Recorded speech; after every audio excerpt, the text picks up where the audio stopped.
A response video of Jerry that isn't cringe-inducing? This may be the second video I've seen that was actually calm and reasonable about it. Hey buddy, I like your level-headed, open-minded video. You know, it's funny seeing all these people commenting on how I'm so open-minded with my response. Or, you know, there may be a difference between analyzing another's opinion and just ranting about him or her. But then I go to another video, and I see comments like these. I disagree with your presumptions that reforming DT would not be beneficial to the show. I didn't mean it like that. It's just, unlike other villains, if you don't want DT to be reformed, you're not gonna like the most recent episode. Oh, we'll get to Instead of reforming DP, how about we reform our favorite rumored to be waitress, Silver Spoon? Wait, what? Okay, enough with this Reformation talk. You want to know what gets me angry? What the biggest thing that annoys me about fandom theories? You want to see me at my most close-mindedness? Well, let me tell you that there are characters in a show that should never be reformed, and there is no way any story can be written to make these characters good or likable, and here, my good viewers, is the thousands of reasons why. Is the type of video this would be if it were 6 months ago. Don't get me wrong, I still can't stand the fandom's obsession with making evil or unlikable characters likable, but I have found there are ways to go about it. Before I relate this to Diamond Tiara, let me share you the reason I don't like Reformation too much from my experience with the character Gilda the Griffin. Gilda at one point was my least favorite character of the entire series, but the reason why may surprise you. Before Season 5, Gilda had only appeared in one episode, Griffin the Brush-Off, and she played the part of the antagonist for the episode. She had a role very similar to Diamond Tiara in Call of the Cutie, a character who is not evil or the villain, and is just there to provide the lesson the main characters will learn. These kinds of antagonists would have a very one-note or exaggerated personalities in order to portray the extremes of not following the moral of the episode.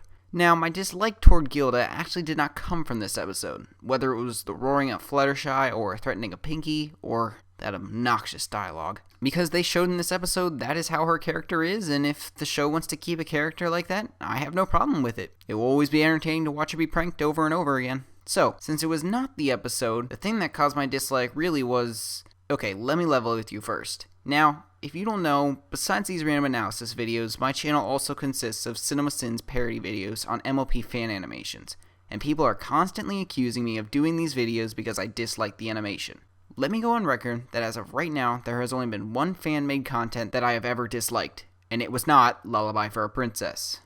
No, the fan animation that rubbed me the wrong way and spurred my dislike for Gilda was part 4 of Turnabout. Whoa, hey, let me explain. I actually loved the whole of Turnabout Storm. Even though I've never played an Ace Attorney game, the series did an amazing job with explaining who the characters were, had such an engaging mystery, and wrote every character beautifully. Except one. Don't worry, I won't spoil anything about the mystery other than this scene with Gilda. Now, I just must have the unpopular opinion, because no one else seems too bothered by this scene. In this scene, Gilda is brought into the court as a witness to the murder Rainbow Dash apparently committed, and after strong deduction and interrogating by Phoenix, you learn that she was lying and was just trying to cover herself for tampering with the evidence. So now, what was the reason that Gilda came all the way out to Ponyville? Well, the scene puts on its emotional music as Gilda explains it. I really did want to go there and catch up with a friend like I said earlier, but I was still very reluctant. It's really hard for someone like me to apologize. That she's sorry for leaving her back in Griffin the Brush-Off, and the scene draws every viewer in to feel the feels for Gilda and her longing for a friend. Yeah, not me. Gilda had an entire episode devoted to shaping her character, no matter how one-note it was, and this animation, while during the testimony followed those characteristics perfectly, decides to take that same character and reform her. This isn't rewriting a character, this is taking her canon characteristics and making her apologetic for them, as if randomly flipping over a new leaf. She says it's because she misses Rainbow Dash. No, she misses the old Rainbow Dash, the one that was her friend and not friends with other ponies. Rainbow should also not be this accepting of her, as she was the one that left her, although the animation does give a reason why we don't hear too many of Rainbow Dash's outbursts. There's even the line that Dash believes she ditched Gilda. No, she was totally open to accepting Gilda as long as she accepts that she has other friends she hangs out with. Gilda also makes no mention of ever coming to accept other ponies either. She just wants Rainbow Dash, and that is not a redemption and moving on. That is being stuck in the past, longing for an ideal friendship that will never happen. And then the rest of the series continues on, and it's fantastic. But come on, it's a fan animation. Yeah, it's a really well done animation that does everything extremely well and thought out. So why couldn't they do it for this character? And so it made me feel that there was just no way Gilda's character could ever be written in a redemption story. That was until Amy Keating Rogers brought us The Lost Treasure of Griffinstone, which made me realize what my problem was with Gilda's reformation. Turnabout Storm did not fail because they tried to reform Gilda, they failed because they tried to self-reform her. Gilda could never have come to the realization that she needed to make up with Rainbow Dash by herself because of how stubborn and bullheaded the Griffins portrayed. The only way she could have thought of going back to Rainbow Dash was if she was convinced to think, which is what The Lost Treasure of Griffinstone does right with Pinkie. Self-reformation is not something a character can do unless they are shown to be very critically thinking, able to see what is wrong with his or her life. The episode displays exactly why self-reformation would not work for Griffins. And before you say, but Turnabout Storm was made before this episode, it was. But this episode also keeps her character from Griffin the Brush Off the same, and even makes sure to show Rainbow Dash still has a distrust in Griffins. Griffins are just too tied to the past of greed and self-worth to ever care about change, as they live the lives they want. Only by interacting with someone else who wants to inspire change could ever cause a change in their thought.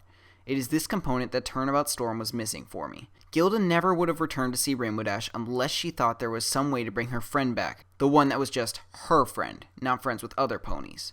In this episode, however, Pinkie reminds her of that friend, but in a way that inspires Gilda to accept other friends. So, let's get to Crusaders of the Lost Mark, Diamond Tiara's Reformation episode, written by... oh, you would, wouldn't you? Very well then.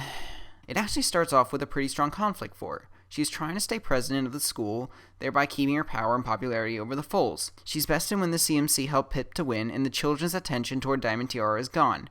The episode then shows the guts Silver Spoon has to not be pushed around anymore. She's dished it out to others, now it is time to dish it out to her friend who has shown no appreciation for her help. Diamond Tiara's perfect world is crumbling as she runs off.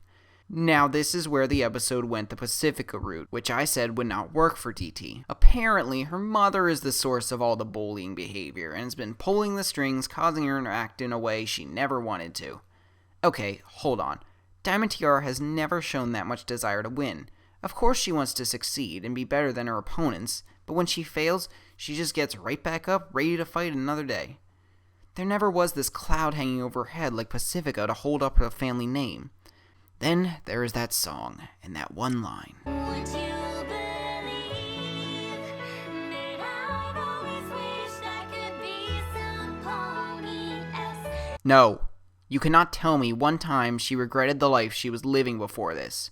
And that's the episode's biggest problem, is that it does not have an episode like the Gulf War, which showed Pacifica seeing a different way to live, but not yet ready to open up to it. This kind of thought is exactly the same as Gilda's in Turnabout Storm, where it came too fast. A better idea for this song would be her to sing solely about reconsidering the life she was previously living, seeing now how it suddenly led her to lose her friends and the power she had over the children. This idea that she's always been unhappy with her life was never present in a previous episode. Also, just a side note, what's with this antagonizing of Filthy Rich? The mother I can believe because we've never seen her, but he's always been so friendly with the other ponies and his daughter. Anyway, the pacing is just not right for this kind of self-contemplation to really occur for such a young child. However, Diamond Tiara is not just any child. She's manipulative and cunning, as she observes her options, all her opponents have presented her, and thinks through her actions carefully, only to stumble when she becomes too overconfident. Now alone in the world, she decides to see what the CMC have to offer. Suddenly, the newly elected Pip arrives, explaining that he is not able to convince the school board of his propositions. Diamond Tiara sees this weakness and races to the school to do what she has to do. In the end, she stands up to her mother and promotes a change in herself and the school, preaching how she learned the value of friendship, thus reforming herself for good and blah blah blah. So, with this rushed reformation and complete destruction of an antagonistic character who could hold her own that I used to love, I have to say that this episode is now my favorite episode of the entire series. And it is all because of that ending. After helping Diamond Tiara embrace her special talent of leadership, the CMC decide that helping others embrace their special talents is more important than finding their own, thus granting them each their cutie marks. Now, what did I say before? If you change Diamond Tiara, let's say make her friends with the CMC, stop her from being a bully, well, that's it. You got rid of a bully. That doesn't bring the CMC any closer to getting a cutie mark. Well, there goes my entire argument. But it makes sense, because I had said originally Diamond Tiara was the reason these three were brought together, thus fueling her flames. Now, I felt the only way to stop the flames, you had to take away the fuel. However, the other option is to permanently quench the flames, thereby finding another use for the fuel. It only makes sense to finally achieve their goal after besting the antagonist that was always there to meddle with their initial attempts. So, does this mean Diamond Tiara is no longer my favorite since they got rid of the antagonistic character I was so entertained by? She's the reason my favorite character has found her purpose in life. She's never leaving that spot. But aren't you upset that you were proven wrong that Diamond Tiara could be reformed? Who said I don't like to be proven wrong? I will tell you right now that I have no fear of being proven wrong. See, if I were to present an opinion with the mindset that it is perfect, I will ignore other people's ideas and stay very close-minded. Creating an opinion with a desire for people to find some way to prove me wrong allows me to consider other people's opinions and reevaluate my own. For me, there is no shame in admitting you're wrong, only shame in being too stubborn to consider others' opinions. So, does this change Diamond Tiara versus Pacifica Northwest? No, Pacifica is the better character and Diamond Tiara was the better antagonist, because Gravity Falls still gave the time to make a better fleshed out character. However, Diamond Tiara's Reformation so far has proved better for the show, so it's only a narrow lead. So after all that, have my thoughts on Reformation changed? Well, I will say that it may be possible to reform any character, if enough time and thought is put into it, and if that character is willing to change. Self-reformation is still a tough concept to convince me on, as I feel that there should at least be a catalyst to spark this change in thought. But never doubt those strong free thinkers. So, I think I'll end this by saying, thank you, Amy Keating Rogers. That episode was beautiful. I got to see the character I love achieve her destiny and improve the life of another. You didn't just give me something I wanted. You proved to me that there was something better than what I wanted. This episode made everything come together. After 5 seasons of watching these characters grow up, I'm gonna miss the futile adventures that they had, and the antagonist that was always there to mess up their plans. Still, this outcome never would have been possible if there was no Reformation. I'm just stunned at how wonderful an ending it was, and really opening my mind to the ideas that this episode presented. They've grown up so much, and I hope that there's so much more in store, because you've shown me that their lives could not get any better.